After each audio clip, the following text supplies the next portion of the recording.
Well, friends, I want to try to focus today on the incidents that take place here in Genesis 19. And as a sort of central hook, I guess, for our thoughts, to look at verse 29. Genesis 19, verse 29.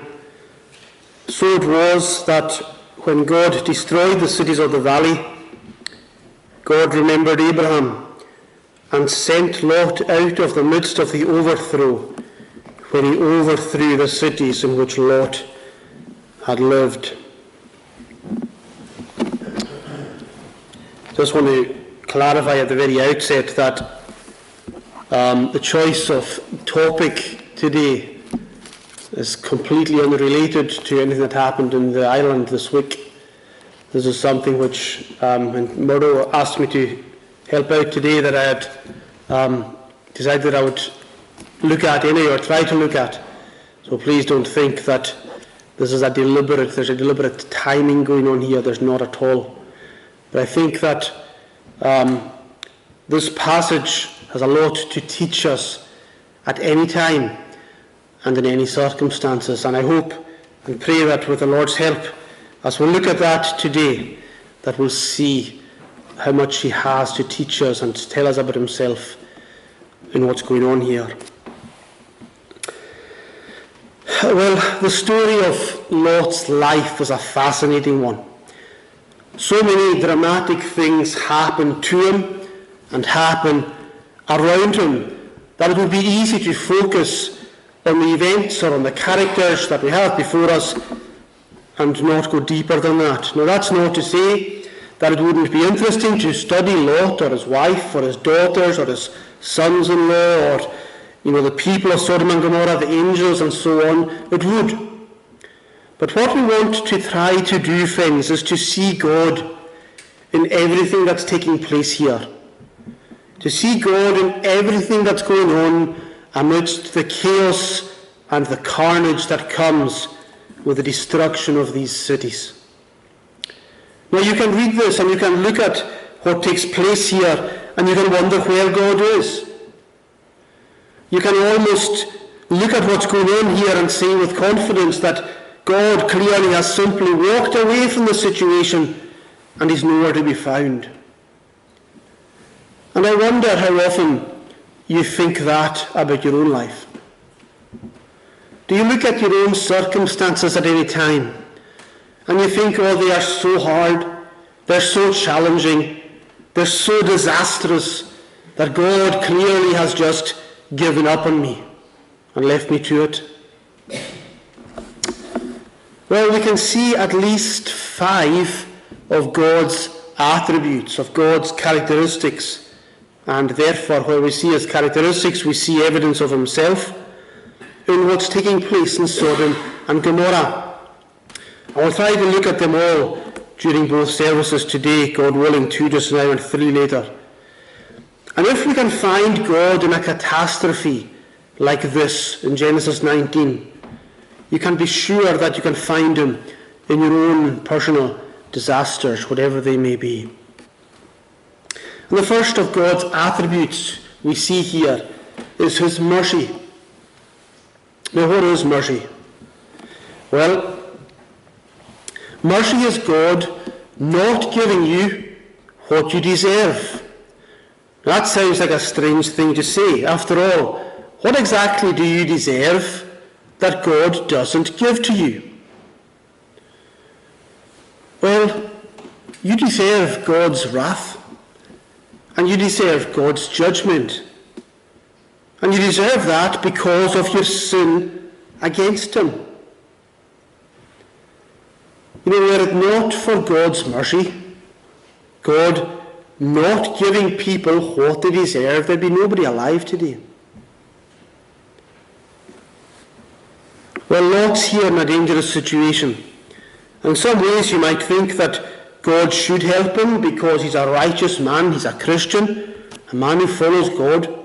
And it would be easy to look at Lot's life and look at the decisions he's made and ask how could he possibly be a righteous man.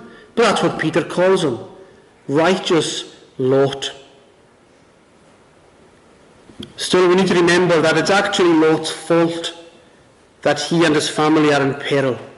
He chose to live in this region when he and Abraham went their separate ways, and he chose it because the land looked good, it looked fertile, it looked promising, and he saw profit for himself.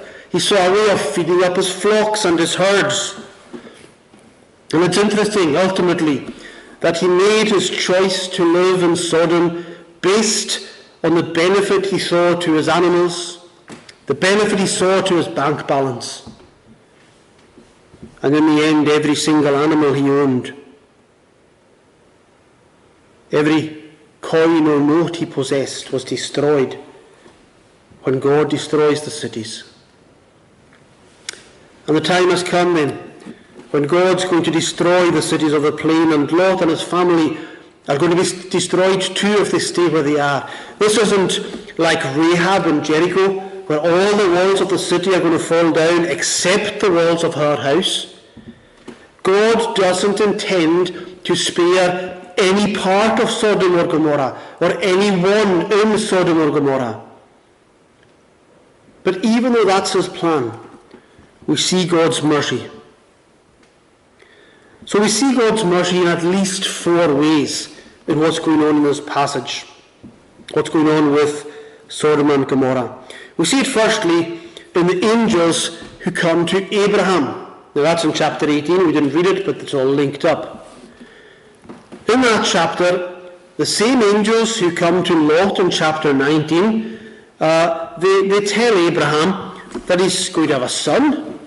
Great news for Abraham. And then they tell him what God's plan is for Sodom and Gomorrah. Now I wonder if Abraham sent word to Lot to warn him about what was going to come. Or whether he did or not, he could have, because it seems like he's living relatively close to Sodom himself. In chapter 18, it says they looked down towards Sodom. That's when Abraham and the angels are discussing things together. So it looks like they may be up on a hill or up on a bluff somewhere and looking down, and they can see the cities of Sodom and Gomorrah in the distance. So perhaps Abraham sent a messenger to Lot to tell him to escape while he could. And if he did, wouldn't that be a great example of mercy? Well, of course, we can't know whether or not that happened. But we do know this. We know that as a result of what the angels tell him, Abraham prays for Lot. And Abraham prays for any other righteous men or women who are in these cities. Here's a situation where one person knows something that affects somebody else. Abraham understands the danger that his nephew's in, and he does what he does so often. He does what comes naturally to him. He comes to God and he prays. He pleads to God on behalf of the people of the cities.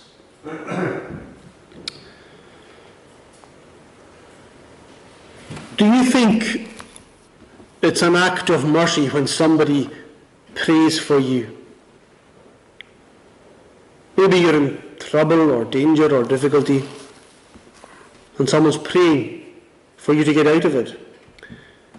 Maybe you feel far away from God, and somebody like Abraham is praying for you even when your own prayers have gone silent.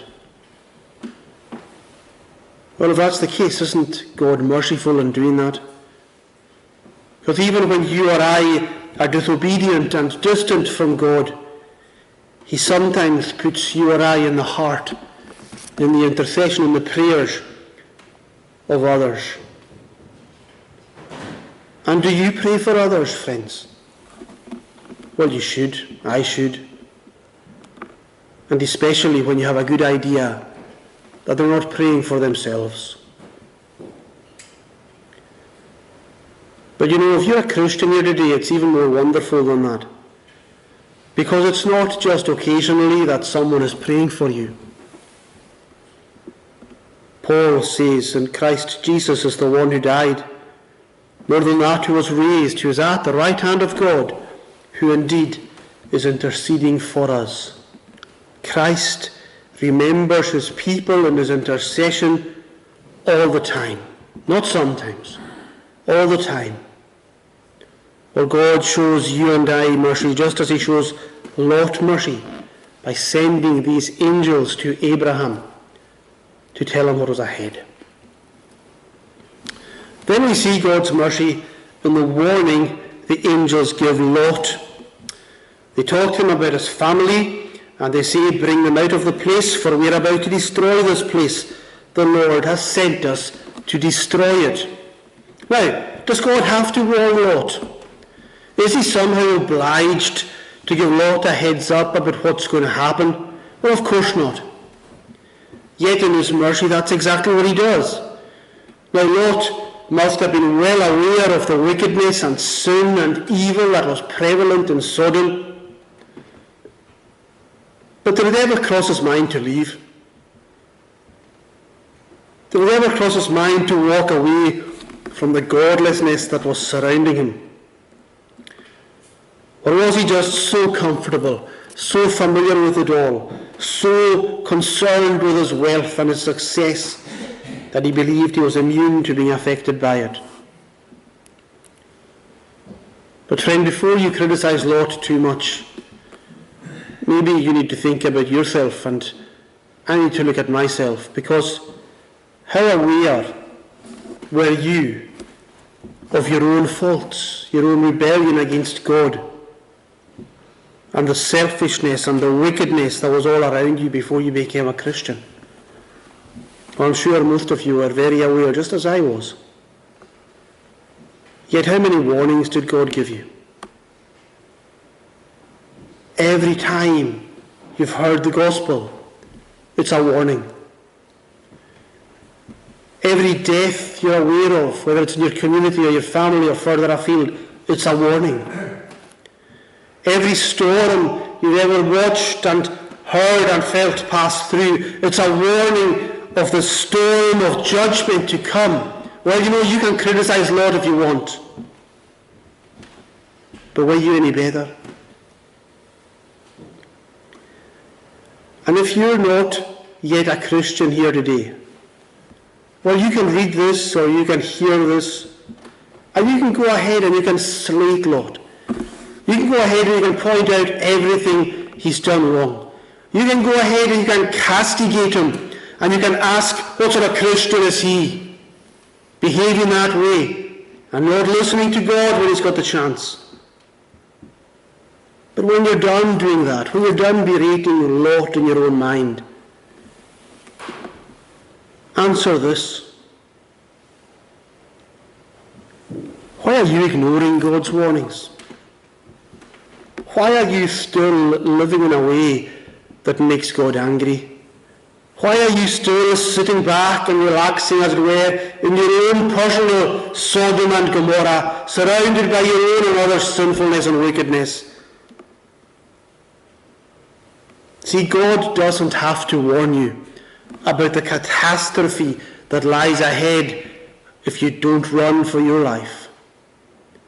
But he does it time and time and time and time again because of his mercy.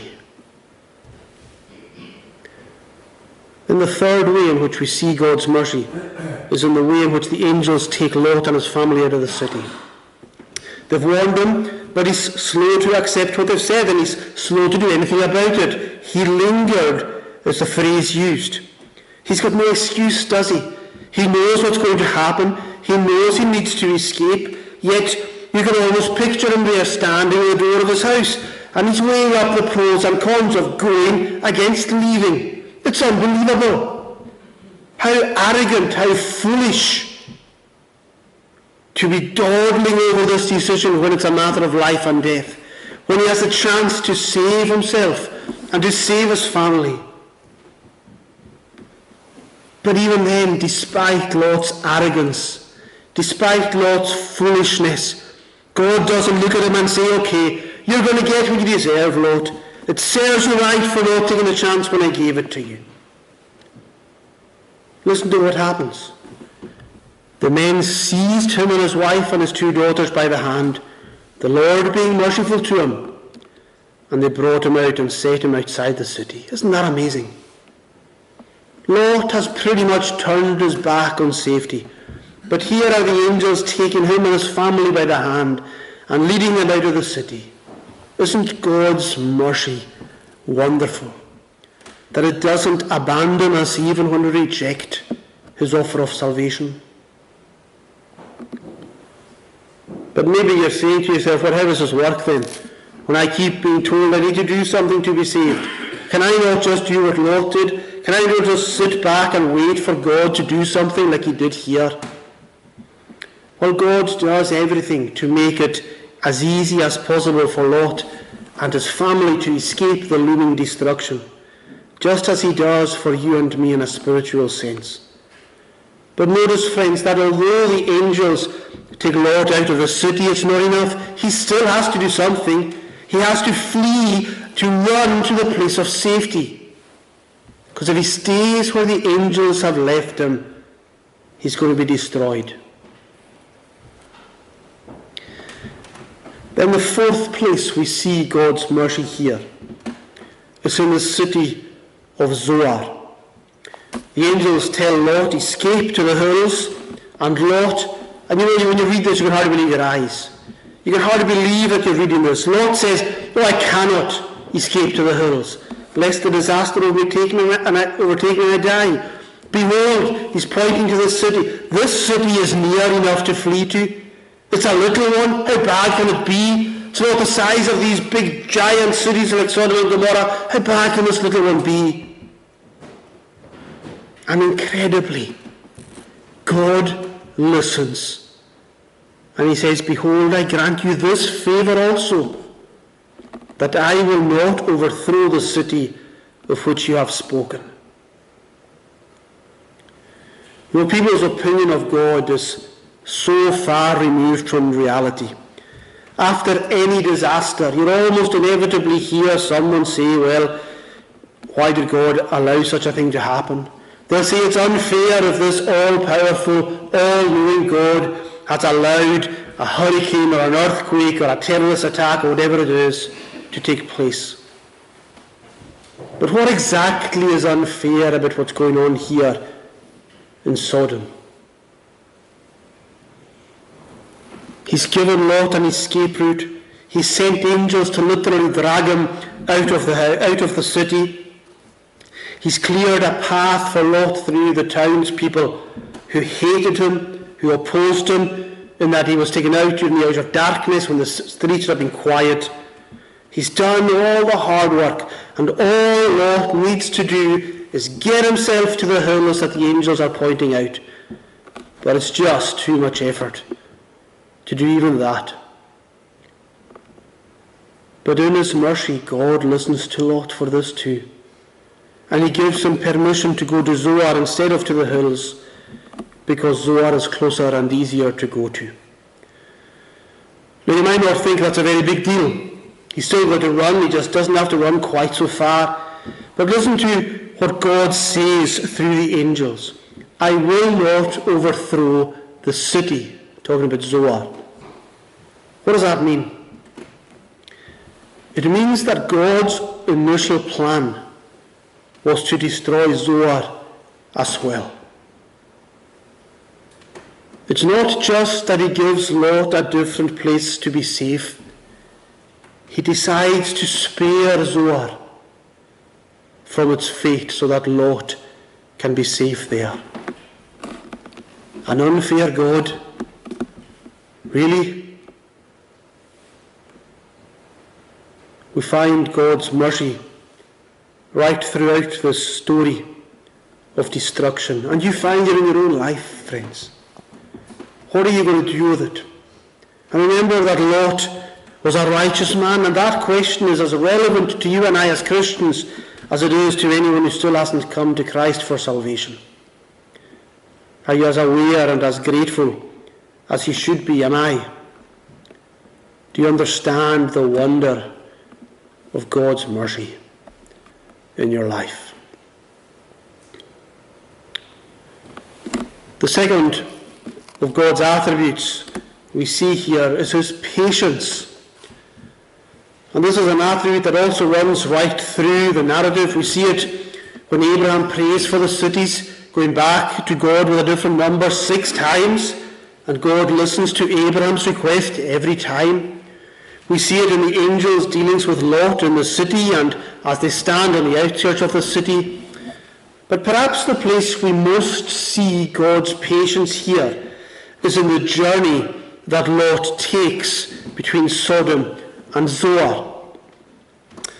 Now this city, Zoar, has another name in Genesis 14. It's called Bela.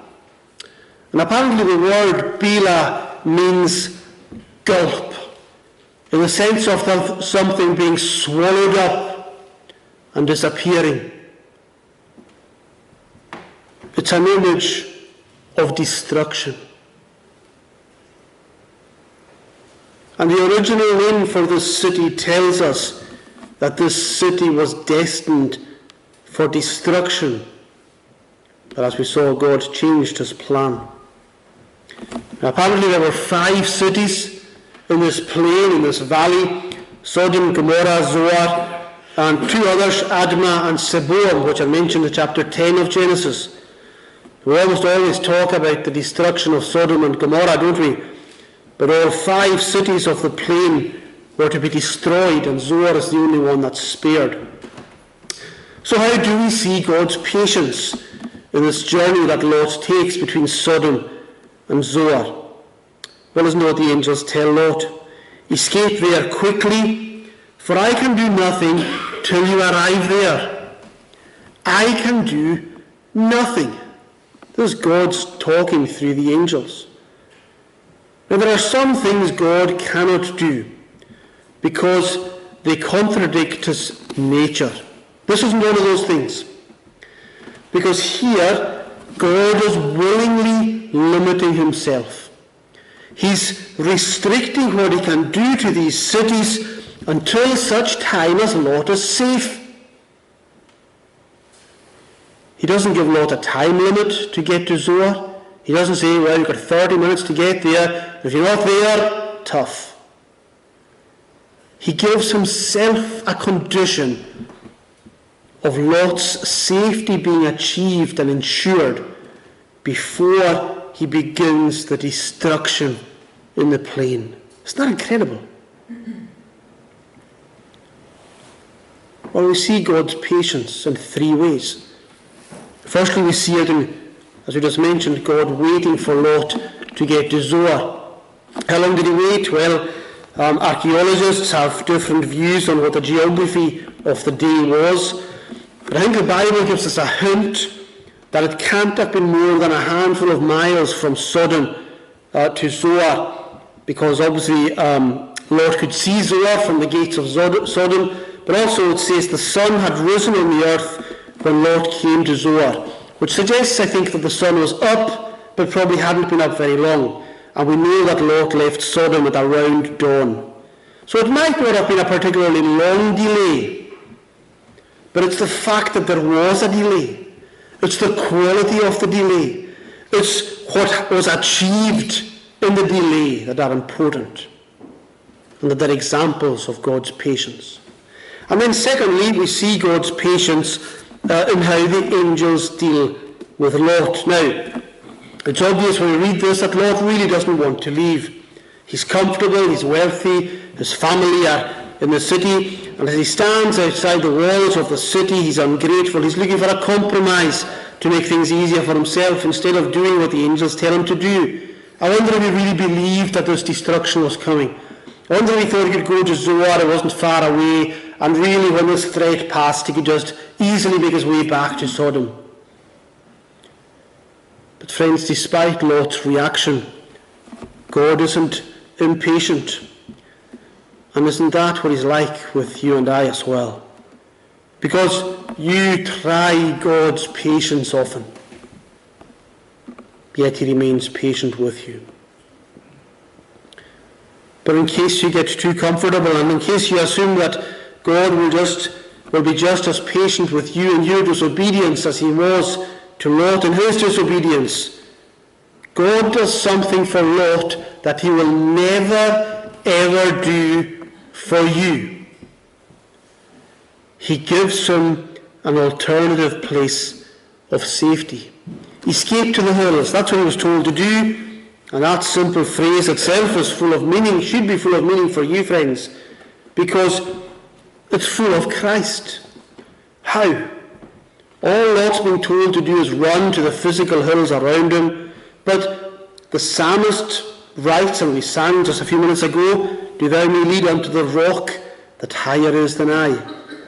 When Hannah's praying in the temple, she says, there is none besides you, there is no rock like our God. It's common enough in the Bible for rocks or hills to be mentioned in relation to God.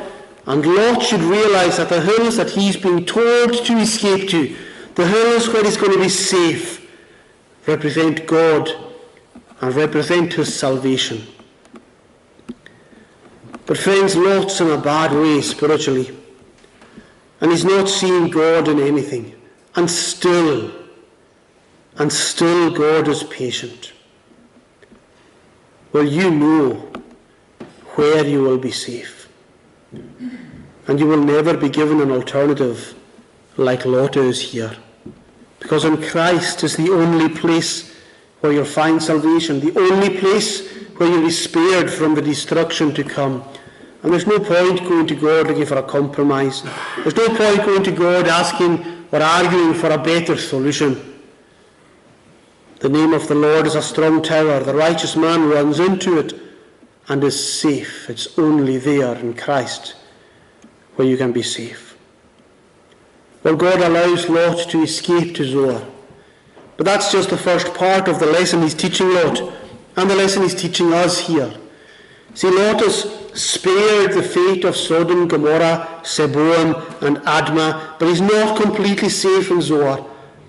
And it's in what Lot does after arriving in Zoar that we see the third example of God's patience.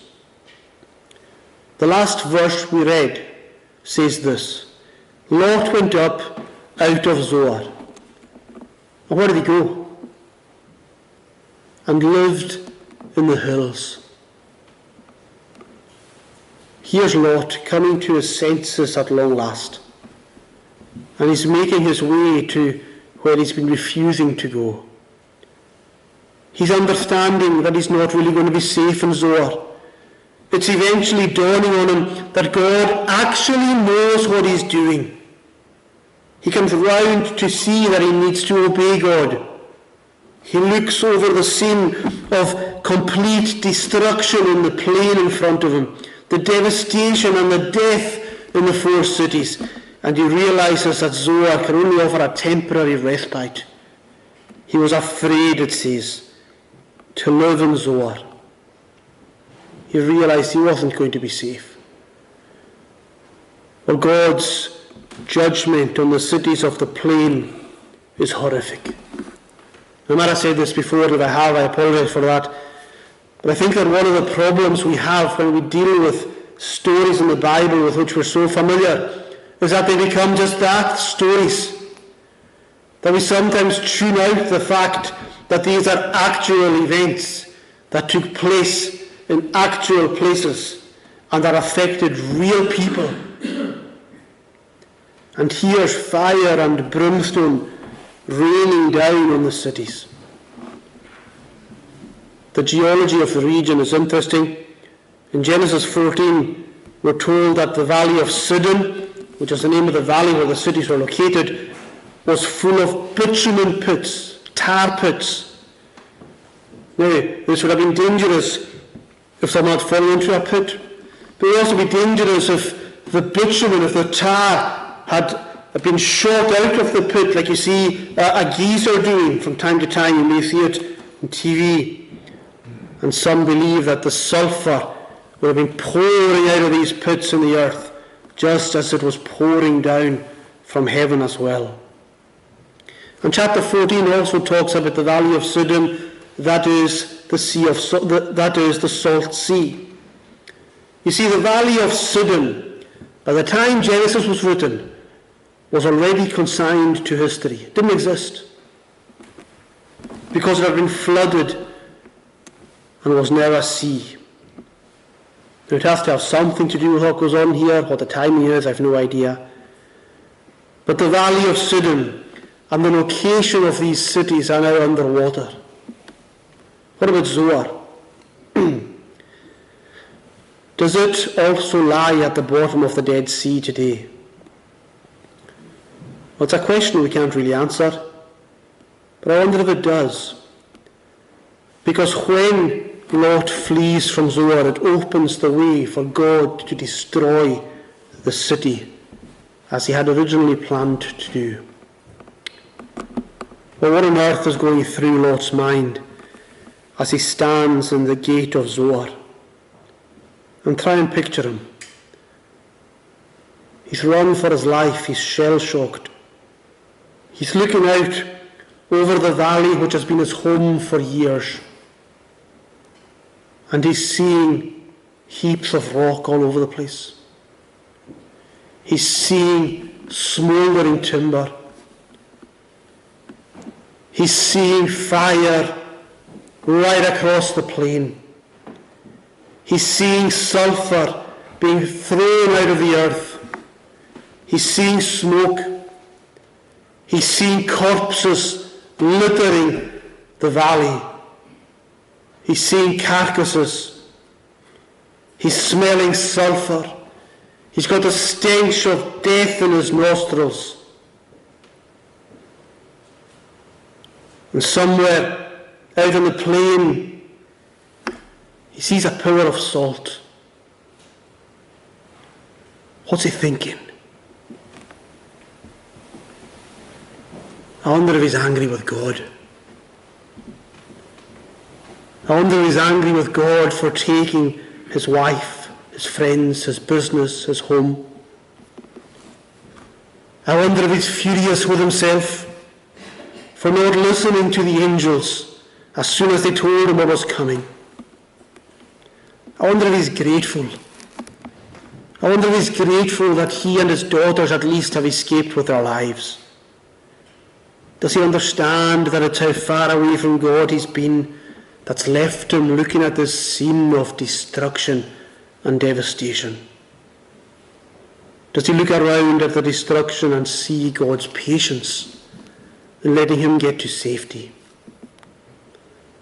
Or whatever he's thinking, he understands that he can't stay in Zoar, and he understands that he'll only be safe in the hills. Oh, what a difficult lesson this is for Lot to learn. Made even worse, of course, by his own hand in it. But how often do you or do I do the same things? If only you listened to what God says to you. If only you were more willing to trust him, things would be much better for you. Our God's patience is incredible when, despite everything that's gone on here, he's still willing to bring Lot to a place of complete safety. Zoar's just a pit stop on the way to safety. It's not an actual lasting sanctuary. And there's only one place Lot's going to be safe. And there's only one place that you and I can be truly, genuinely, eternally safe, and that's in Christ.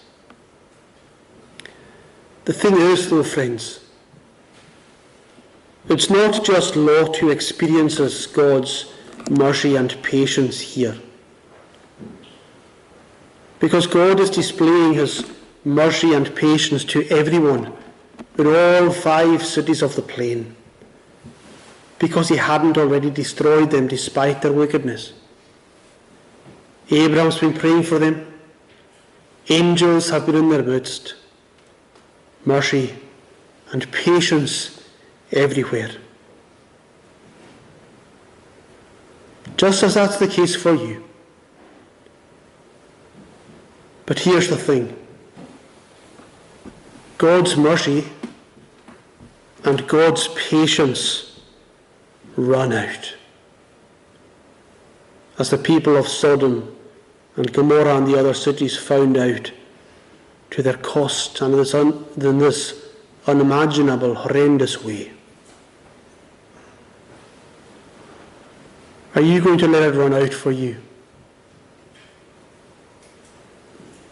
Are you willing to take your chances like Lot appeared to be? Or will you do the only sensible thing and run for your life to Christ, to be safe and to avoid the destruction, the disaster, the catastrophe that's to come? Well, our prayer, friends, is that nobody here would be in the situation of those in Sodom and Gomorrah, being destroyed and at the mercy of God's anger and judgment. Run to Christ while you can. Let's pray.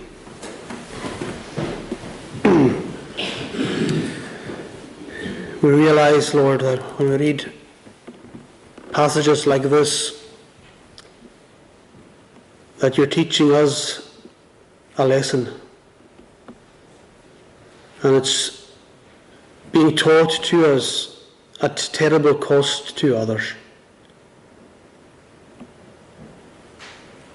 We ask that you'd give each one of us here the wisdom to realize that the threat is real, that the danger is imminent, that those who don't listen are guaranteed to be destroyed, and that the promise of safety in Christ for those who flee to him is absolutely guaranteed. Don't let any of us be like Lot, dawdling, wanting to stay, being reluctant to believe you. But help us to take the warnings that to heed the warnings that we receive, whether in gospel or in the gospel or in providence around us, and go to the rock that is Christ and be safe. For his sake.